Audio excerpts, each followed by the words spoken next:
Question number 6 इसका हम हल करेंगे। इसे हमें अगला क्रम बनाना है और ये हमें दिख रहा है कि षटभुज बन रहा है। इस आकृति को क्या बोलेंगे?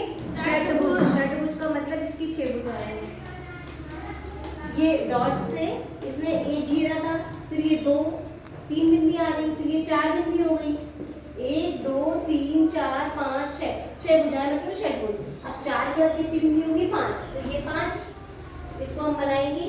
तो ये इस तरीके से 1 2 3 3 घेरा था, इसमें 4 हो जाएगा। 1 2 3 और ये 4। इस तरह से हम बनाएंगे। तो इसमें हमें 61, अगली संख्या 37 के बाद अगली संख्या क्या आएगी? 61। इसको बनाने में हमें 61 अंकों की आवश्यकता हुई। उस अंकों को हमने यहाँ पे डॉट्स के माध्यम से बनाए हैं। आप लोग भी बनाइए कॉपी में। हमें ये ध्यान रखना है, देखिए पहले तो हम 5 लेंगे, फिर यहाँ से इन दोनों के बीच में एक बिंदी बनाई, इन दोनों के बीच में, इन दोनों के बीच में, इन दोनों के बीच में और इसके बगल में, फिर इसके साइड में, इसके बीच में, इन दोनों के बीच में, बीच में हमने डॉट बनाया। तो अब तक हम आगे बढ़ाएंगे जब तक इस लाइन में 5 हो जाएंगे। 1 2 3 4 5 हो गए।